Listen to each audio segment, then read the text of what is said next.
Hello dear student, एक बार फिर आप सभी का स्वागत है। तो आज के वीडियो में कक्षा 10 विज्ञान में 3 पार्ट होते हैं: भौतिक विज्ञान, रसायन विज्ञान एवं जीव विज्ञान। तो यहाँ पर सबसे पहले हम भौतिक विज्ञान पढ़ाएंगे, उसके बाद में रसायन विज्ञान। तो भौतिक विज्ञान में पहला चैप्टर है प्रकाश का परावर्तन तथा अपवर्तन। प्रकाश का परावर्तन तथा अपवर्तन, ये पहले चैप्टर से हेडिंग लेते हैं, जो कि इन पॉइंट्स को हमें अभी समझना है पॉइंट टू पॉइंट। प्रकाश क्या है, प्रकाश के स्रोत, प्रकाश स्रोत के प्रकार कितने होते हैं, प्रकाश के गुण क्या हैं, प्रकाश किरण व उनके प्रकार, प्रकाश का परावर्तन, परावर्तन के नियम, प्रकाश की उत्क्रमणीयता, प्रतिबिंब व उनके प्रकार, दर्पण व उनके प्रकार, समतल दर्पण एवं गोलीय दर्पण। तो इन सभी पॉइंट्स को एक एक करके समझते हैं इस वीडियो में। तो चलिए स्टार्ट करते हैं। प्रकाश क्या है? प्रकाश, लाइट। प्रकाश, किसी भी वस्तु को हम लोग देख पाते हैं किसके माध्यम से? प्रकाश के माध्यम से। यानी प्रकाश ना होता तो हमें वस्तुएं दिखाई नहीं देती। यानी अगर हम अंधेरे में जाएं तो जब तक उस वस्तु पर प्रकाश नहीं पड़ेगा तब तक हमें कोई वस्तु दिखाई नहीं देगी। तो प्रकाश की परिभाषा से देखा जाए तो प्रकाश एक प्रकार की ऊर्जा है जिसके माध्यम से हमें वस्तुएं दिखाई देती हैं। चलते हैं प्रकाश स्रोत। प्रकाश स्रोत,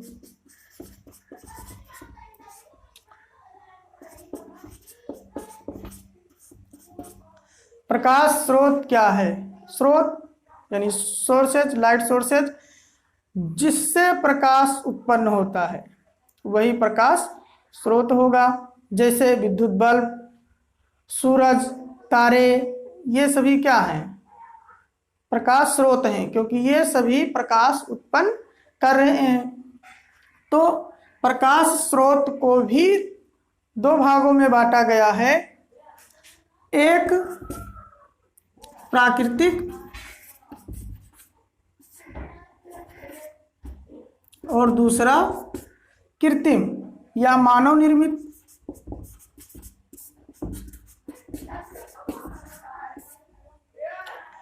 तो प्राकृतिक प्रकाश स्रोत में जैसे सूर्य हुआ, तारे, ये सभी क्या हैं? प्राकृतिक स्रोत हैं। और मानव निर्मित स्रोत यानी विद्युत बल्ब, मोमबत्ती, ये सभी प्रकाश उत्पन्न करते हैं, लेकिन ये सभी मानव द्वारा बनाए गए हैं, इसलिए इन्हें हम कहेंगे मानव निर्मित प्रकाश स्रोत या कृत्रिम स्रोत। अब नए हेडिंग की ओर चलते हैं, प्रकाश के गुण। प्रकाश के गुण, प्रॉपर्टीज ऑफ लाइट। प्रकाश के गुण कौन कौन से हैं? तो इसको हम लोग समझते हैं पॉइंट टू पॉइंट। पहले पॉइंट में देखते हैं, प्रकाश को हम या आप कभी देखे हैं? बिल्कुल नहीं। तो प्रकाश स्वयं अदृश्य है, लेकिन उसके माध्यम से वस्तुएं दिखाई देती हैं। तो पहला पॉइंट ये हो गया कि प्रकाश स्वयं अदृश्य है, लेकिन उसकी सहायता से वस्तुओं को देखा जा सकता है, उसकी सहायता से वस्तुओं को हम देख पाते हैं। दूसरे पॉइंट में समझते हैं, प्रकाश सरल रेखा में गमन करता है, यानी गति करता है। प्रकाश सरल रेखा में गति करता है, ना कि टेढ़े मेढ़े। प्रकाश सरल रेखा में गति करता है। दूसरे पॉइंट को कंप्लीट करते हुए तीसरे पॉइंट की ओर चलते हैं। तीसरा पॉइंट है प्रकाश की चाल। निर्वात में प्रकाश की चाल होती है 3 × 10⁸ मीटर प्रति सेकेंड। 3 × 10⁸ मीटर प्रति सेकेंड, ये निर्वात में प्रकाश की चाल है। चौथा पॉइंट देखते हैं, प्रकाश पारदर्शी माध्यम में से गुजर सकता है। पारदर्शी माध्यम जैसे शीशा हो गया या जल हो गया, वायु हो गया, ये सभी क्या है? पारदर्शी माध्यम है। तो प्रकाश इनमें से होकर के गुजर सकता है, परंतु अपारदर्शी माध्यम जैसे लोहा, लकड़ी, दीवार, इन सब से होकर प्रकाश नहीं गुजर सकता है। तो ये चौथा पॉइंट हो गया, प्रकाश पारदर्शी माध्यम में से होकर गुजर सकता है लेकिन अपारदर्शी माध्यम में से होकर नहीं गुजर सकता। पांचवा पॉइंट देख लेते हैं। प्रकाश का जो दृश्य तरंगदैर्घ्य होता है, यानी दृश्य प्रकाश का तरंगदैर्घ्य 3900 एंगस्ट्रॉम से 7800 एंगस्ट्रॉम तक होता है। यानी दृश्य प्रकाश तरंगदैर्घ्य होता है 3900 एंगस्ट्रॉम से 7800 एंगस्ट्रॉम तक दृश्य प्रकाश का। तो ये 5 पॉइंट है, और भी कई पॉइंट्स हैं, लेकिन 5 पॉइंट आप लोग जाने रखिए, इंपॉर्टेंट हैं। अब चलते हैं नए हेडिंग की ओर, प्रकाश किरण।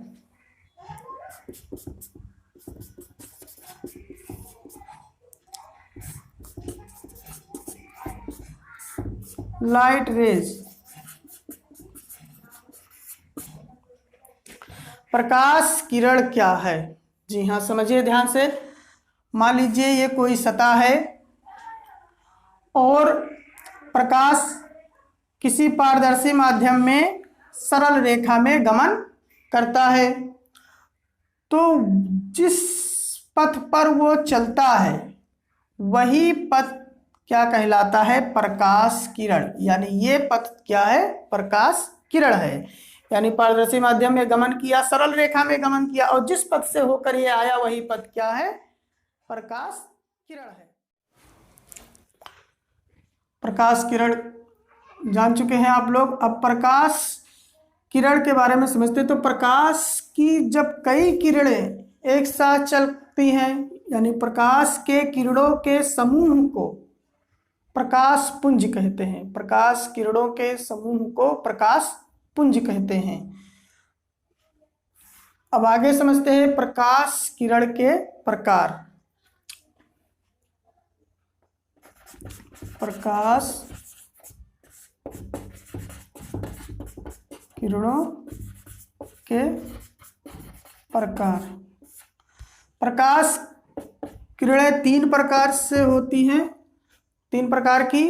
पहला अभिसारी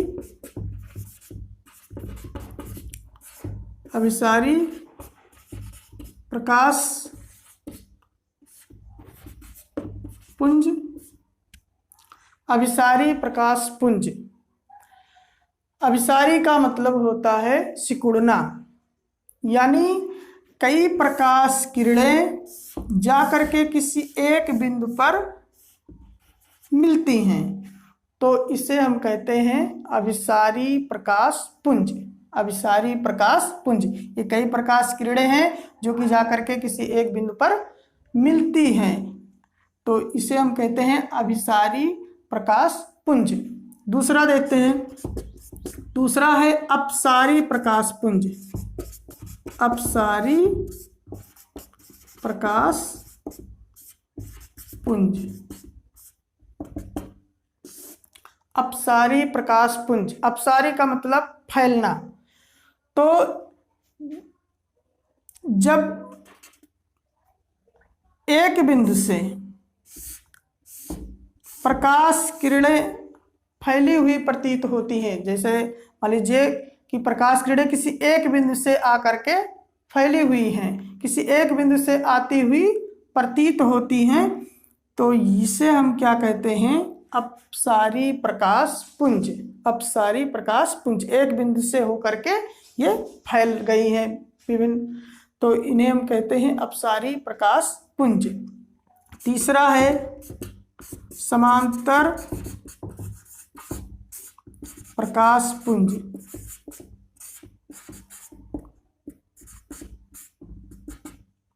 समांतर, जब प्रकाश किरणों का समूह एक दूसरे के समांतर हो, जब प्रकाश किरणें एक दूसरे के क्या हों, समांतर हों, तो हम उसे कहते हैं समांतर प्रकाश पुंज। यानी ये सभी किरणें क्या है, एक दूसरे के समांतर है, इसलिए इसे हम कहेंगे प्रकाश जो है समांतर प्रकाश पुंज है। यानी ये किरणें समांतर प्रकाश पुंज कहलाती हैं।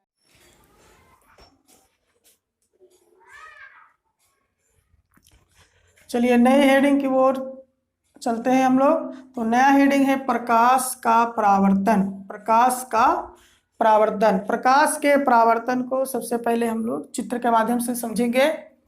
मान लीजिए ये एक चिकनी सतह है या समतल तल है और इस पर प्रकाश आपतित होता है। प्रकाश जिस माध्यम से चलकर किसी चिकनी सतह पर आपतित होगा वो पुनः उसी माध्यम में वापस परावर्तित हो जाता है, यानी उसी माध्यम में वापस लौट आता है। तो ये किरण आपतित किरण कहलाएगी। यानी जो प्रकाश किरण आपतित हुई है यानी इससे टकराई है उसे आपतित किरण कहेंगे, और टकराने के बाद वापस जो गई है उसे हम परावर्तित किरण कहते हैं। और इसके बीच में लंबवत एक रेखा है जिसे क्या कहते हैं, अभिलंब कहते हैं। आपतन कोण और अभिलंब के बीच में कोण होता है जिसे आपतन कोण कहते हैं। परावर्तन और परावर्तित किरण जिसे दिया गया है और अभिलंब के बीच में बने कोण को परावर्तन कोण जिसे आर से लिखते हैं। अब इसकी सिंपल सी परिभाषा समझ लेते हैं। जब प्रकाश किरण किसी एक माध्यम से चलकर किसी सतह से टकराकर वापस उसी माध्यम में लौट आती है तो इस घटना को प्रकाश का परावर्तन कहते हैं। तो चलते हैं प्रकाश के परावर्तन के नियम, यानी परावर्तन के नियम। परावर्तन के नियम, परावर्तन के दो नियम होते हैं। पहला यहाँ पर देखते हैं, आपतित किरण और अभिलंब के बीच बने कोण आपतन कोण यानी आई। अभिलंब और परावर्तित किरण के बीच बने कोण आर, कोण आर, ये दोनों एक दूसरे के बराबर होते हैं। यानी आपतन कोण परावर्तन कोण के बराबर होता है। इसका दूसरा नियम है, आपतित किरण, परावर्तित किरण तथा अभिलंब तीनों एक ही बिंदु पर होते हैं। तीनों एक ही बिंदु पर यानी एक ही तल पर होते हैं। तो ये दूसरा नियम हो गया। आपतित किरण, परावर्तित किरण तथा अभिलंब तीनों एक ही तल में होते हैं जिसे आपतन बिंदु कहते हैं। तो ये दूसरा नियम हो गया। अब चलते हैं प्रकाश की उत्क्रमणीयता।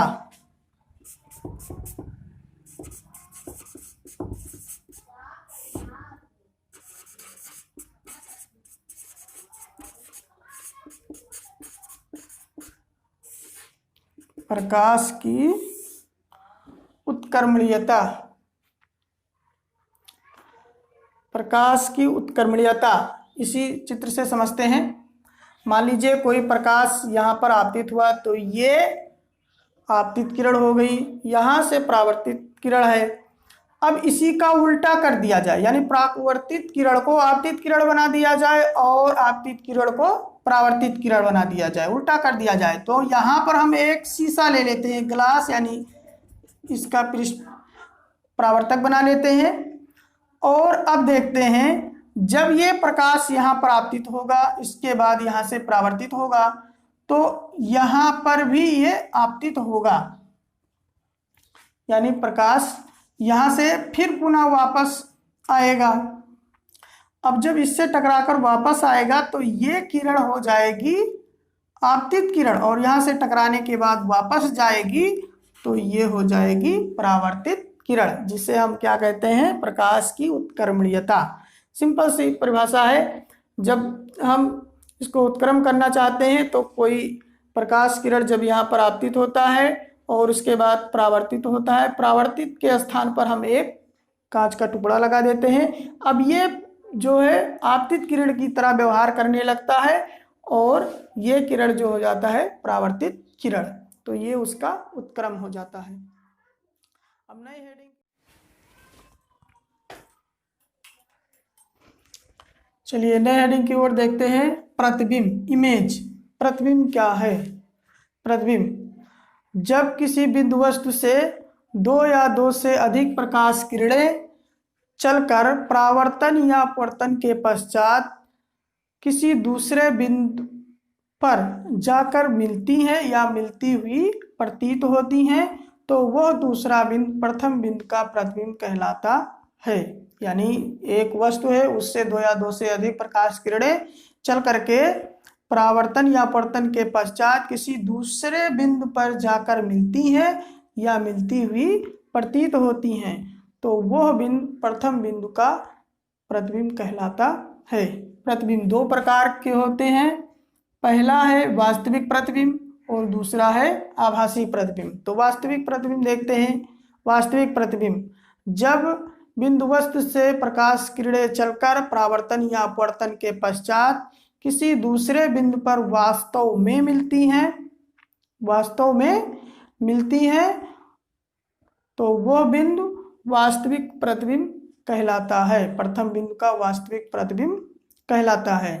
वास्तविक प्रतिबिंब सदैव उल्टा बनता है, यानी वस्तु से उल्टा बनेगा। जैसा वस्तु होगा उसका प्रतिबिंब उल्टा बनेगा।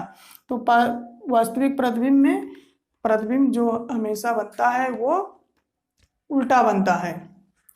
आभासी प्रतिबिंब देखते हैं। आभासी प्रतिबिंब किसी बिंदु वस्तु से प्रकाश किरणें चलकर परावर्तन या अपवर्तन के पश्चात फैल जाती हैं। यानी कोई वस्तु है, उससे दो या दो से अधिक प्रकाश किरणें चलकर परावर्तन या अपवर्तन के पश्चात फैल जाती हैं या एक बिंदु से आती हुई प्रतीत होती हैं, या बिंदु से आती हुई प्रतीत होती हैं, यानी वस्तु से आती हुई प्रतीत होती हैं। तो इस प्रकार का जो प्रतिबिंब प्राप्त होता है उसे आभासी प्रतिबिंब कहते हैं। आभासी प्रतिबिंब सदैव सीधा बनता है, जैसे कि समतल दर्पण में सदैव सीधा प्रतिबिंब बनता है।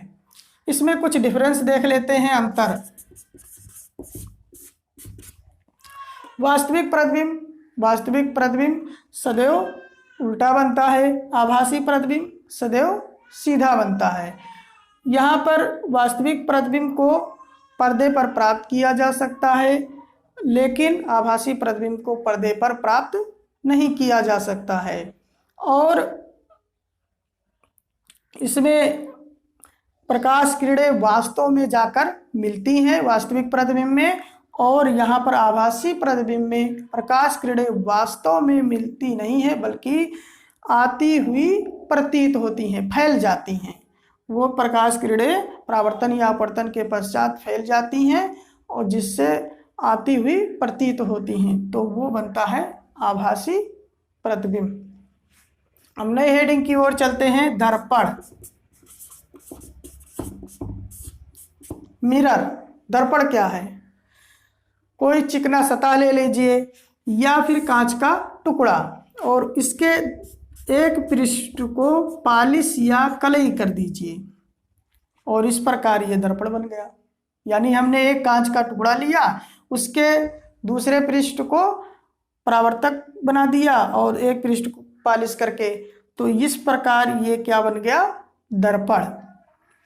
दर्पण के प्रकार। दर्पण के प्रकार, तो दर्पण दो प्रकार के होते हैं, एक समतल दर्पण और दूसरा गोलीय दर्पण।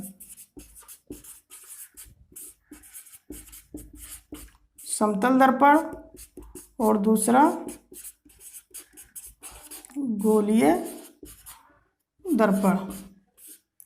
समतल दर्पण जिसकी सतह समतल हो, जैसे कांच है, कांच के एक पृष्ठ को पॉलिश कर दिया जाए या कलई कर दिया जाए, तो इस प्रकार का जो दर्पण प्राप्त होगा उसे हम समतल दर्पण कहेंगे। और गोलीय दर्पण, एक कांच का गोला लेते हैं और इसको डिवाइड कर देते हैं, यानी कांच के गोले को काट लेते हैं और कटा हुआ जो भाग प्राप्त होगा कुछ इस तरह होगा। अब इसके किसी एक पृष्ठ को कलई कर देते हैं या पॉलिश कर देते हैं, चाहे दबे हुए भाग को और चाहे उभरे हुए भाग को पॉलिश कर देते हैं। मान लीजिए उभरे हुए भाग को पॉलिश कर दिया गया तो ये परावर्तक पृष्ठ बन गया। इस प्रकार से ये गोलीय दर्पण प्राप्त हो जाता है, चाहे दबे हुए भाग को पॉलिश कर दिया जाए चाहे उभरे हुए। कोई गोला होगा, कांच का गोला है, इसको काट दिया गया और इसके एक पृष्ठ को कलई कर दी गई यानी ये, और दूसरे पृष्ठ को परावर्तक बना दिया गया, तो इस प्रकार जो दर्पण प्राप्त होता है उससे हम कहते हैं गोलीय दर्पण। अब गोलीय दर्पण के दो भाग होते हैं, अवतल दर्पण और उत्तल दर्पण। इसको अगले वीडियो में हम लोग समझेंगे। तो आज के वीडियो में इतना ही, फिर मिलेंगे अगले वीडियो के साथ आप लोगों के साथ। तो इस वीडियो में बस इतना ही, अब फिर मिलेंगे अगले वीडियो के साथ। तब तक के लिए जय हिंद, जय भारत। और हाँ, आप लोग चैनल को सब्सक्राइब, शेयर एवं कमेंट करना ना भूलें और दूसरे को जरूर शेयर करें जिससे वो भी लाभ उठा सकें।